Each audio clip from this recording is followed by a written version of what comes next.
செய்திகள். உத்தரப்பிரதேசம், பஞ்சாப் உள்பட 5 மாநிலங்களில் ஆட்சிக்கு வருவது யார்? நாளை காலை வாக்கு எண்ணிக்கை.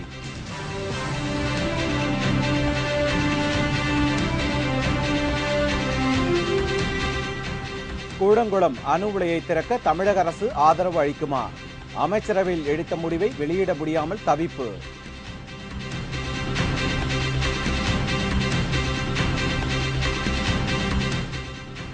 கர்நாடக முன்னாள் முதல்வர் எடியூரப்பாவை கைது செய்ய பிடிவாரண்ட்.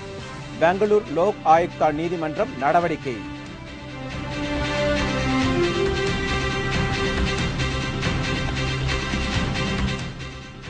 டெல்லி உள்ளிட்ட வட மாநிலங்களில் இன்று நிலநடுக்கம். பொதுமக்கள் அலறி அடித்து வீதிகளில் தஞ்சம்.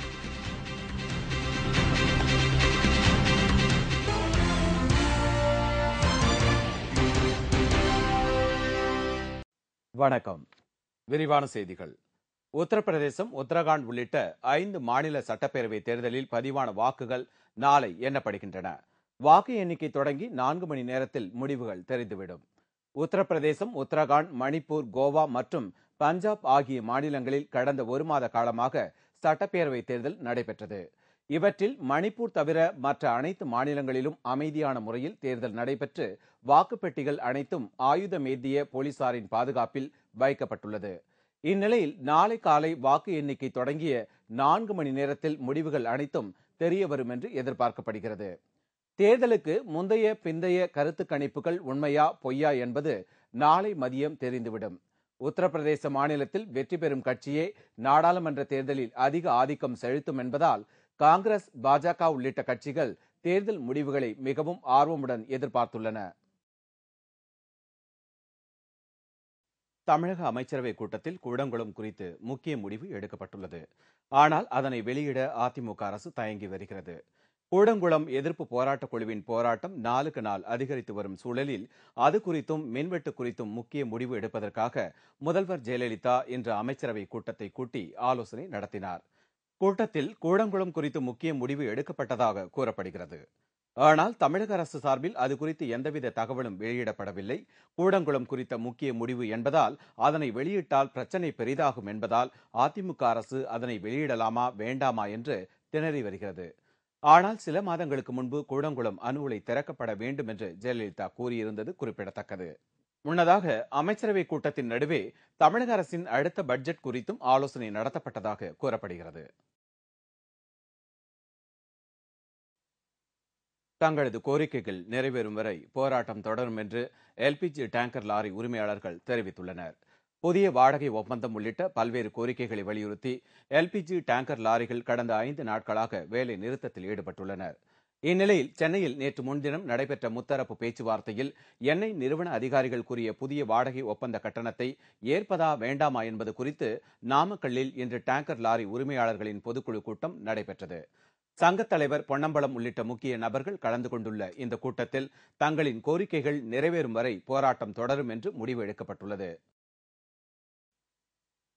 உத்தரப்பிரதேசத்தில் ஆட்சி அமைக்க தங்களுக்கு எந்த கட்சியின் ஆதரவும் தேவையில்லை என்று சமாஜ்வாடி கட்சி தலைவர் முலாயம் சிங் யாதவின் மகன் அகிலேஷ் சிங் யாதவ் தெரிவித்துள்ளார்.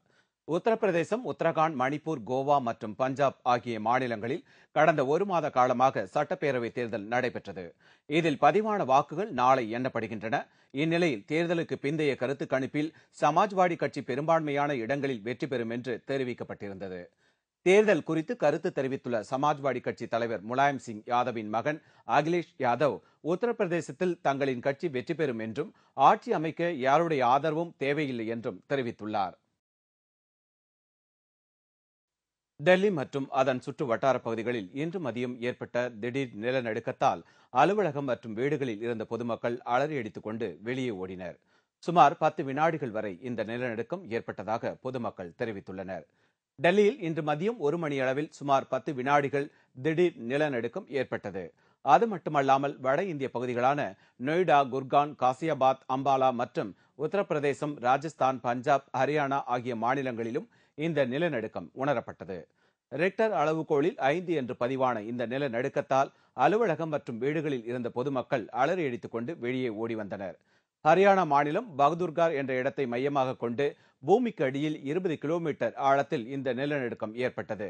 அங்கு ஏற்பட்ட சேதம் குறித்த விவரம் எதுவும் வெளியாகவில்லை. काम करते करते कुछ मुझे ऐसा महसूस हुआ कि एक छोटा सा झटका आया 2 सेकंड के लिए कि मैं घबरा गया और कस्टमरों को बाहर आ गया, मतलब कस्टमर छोड़ के बाहर आ गया. இந்நிலையில் தென்கடை கோடியில் உள்ள கேரள மாநிலத்திலும் இன்று நிலநடுக்கம் ஏற்பட்டது. 2.1 என்ற ரிக்டர் அளவில் பதிவாகியுள்ள இந்த நிலநடுக்கம் இப்பகுதியில் ஏற்படும் 33வது நிலநடுக்கம் என்பது குறிப்பிடத்தக்கது. अचानक मैं ऑफिस में बैठा हुआ था तो अपना कंप्यूटर पे वर्क कर रहा था, तभी अचानक कुछ कंपन सा महसूस हुआ मुझे और जैसे मैंने बाहर आके देखा बोला सारे हमारे ऑफिस के जितने भी आसपास के ऑफिस थे सब आके बाहर खड़े हुए. நில மோசடி வழக்கில் எடியூரப்பா குடும்பத்தினருக்கு ஜாமீனில் வெளிவர முடியாத பிடிவாரண்ட் பிறப்பிக்கப்பட்டுள்ளது. கர்நாடக முன்னாள் முதலமைச்சர் எடியூரப்பா அவரது குடும்பத்தினருக்கு முறைகேடாக நிலம் ஒதுக்கியதாக லோக் ஆயுக்தா நீதிமன்றத்தில் வழக்கு தொடரப்பட்டதால் எடியூரப்பா தனது முதல்வர் பதவியை ராஜினாமா செய்தார்.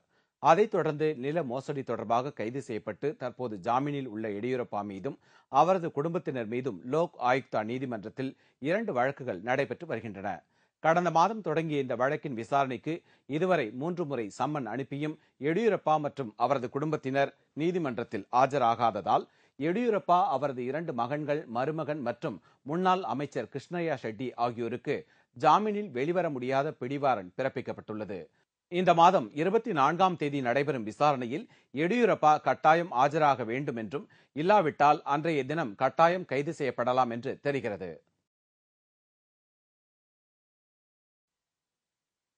5 மாநிலங்களிலும் தேர்தல் பிரச்சாரத்திற்காக ராகுல் காந்தி, சோனியா காந்தி மற்றும் காங்கிரஸ் கட்சியின் மூத்த தலைவர்கள் ஹெலிகாப்டரில் பயணம் செய்த செலவு பட்டியலை வெளியிட வேண்டும் என்று அண்ணா ஹசாரேவின் உதவியாளர் அரவிந்த் கெஜ்ரிவால் வலியுறுத்தியுள்ளார். லஞ்ச ஊழலுக்கு எதிராக போராடி வரும் காந்தியவாதியும் சமூக ஆர்வலருமான அண்ணா ஹசாரே டெல்லியில் நடைபெற்ற தங்கள் இயக்க கூட்டத்தில் கலந்து கொண்டார். அதன் பிறகு செய்தியாளர்களை சந்தித்த ஹசாரே 5 மாநிலங்களில் நடந்து முடிந்துள்ள சட்டப்பேரவை தேர்தலில் தேர்தல் பிரச்சாரத்திற்காக தாங்கள் செலவிட்ட தொகை எவ்வளவு என்பது பற்றிய விவரத்தை அரசியல் தலைவர்கள் வெளியிட வேண்டும் என்று வலியுறுத்தினர். தேர்தல் பிரச்சாரத்தில் அரசியல்வாதிகள் செலவிட்ட பணம் மக்களுடையது என்பதால் அதை அரசியல் தலைவர்கள் எவ்வாறு செலவிட்டனர் என்பது பற்றி தெரிந்து கொள்ள நாட்டு மக்களுக்கு உரிமை உண்டு என்றும் தெரிவித்தார். இந்நிலையில் உத்தரப்பிரதேச மாநிலம் கஷீதாபாத்தில் செய்தியாளர்களை சந்தித்த அண்ணா ஹசாரேவின் உதவியாளர் அரவிந்த் கெஜ்ரிவால் தங்கள் இயக்கத்தின் நிதி விவரங்கள் பற்றி திக் விஜய் சிங் கேள்வி எழுப்பி வருவதாகவும், அது பற்றிய விவரங்களை தங்கள் இணையதளத்தில் வெளியிட்டுள்ளதாகவும் தெரிவித்தார். காங்கிரஸ் கட்சியில் ராகுல் காந்தியும் சோனியா காந்தி மற்றும் மூத்த தலைவர்கள் ஹெலிகாப்டரில் சென்று 5 மாநிலங்களிலும் தேர்தலுக்காக செலவு செய்த விவரத்தை வெளியிட வேண்டும் என்றும் அரவிந்த் கெஜ்ரிவால் அப்போது வலியுறுத்தினார். இது தொடர்பாக டெல்லியில் இன்று செய்தியாளர்களை சந்தித்த காங்கிரஸ் மூத்த தலைவர் திக் விஜய் சிங், அண்ணா ஹசாரேவின் உதவியாளரின் கோரிக்கைக்கு பதிலளிக்கும் வகையில் காங்கிரஸ் கட்சி நடந்து முடிந்த 5 மாநில தேர்தலில் தங்கள் கட்சி தலைவர்கள் பிரச்சாரத்தின் போது செலவிட்ட தொகை எவ்வளவு என்பது பற்றிய விவரத்தை தேர்தல் கமிஷனிடம் சமர்ப்பிக்கும் என்று தெரிவித்துள்ளார்.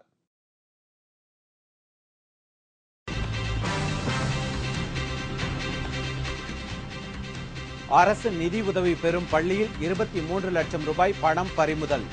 முறைகேடாக ஆசிரியர் நியமனம் செய்ததும் அம்பலம்.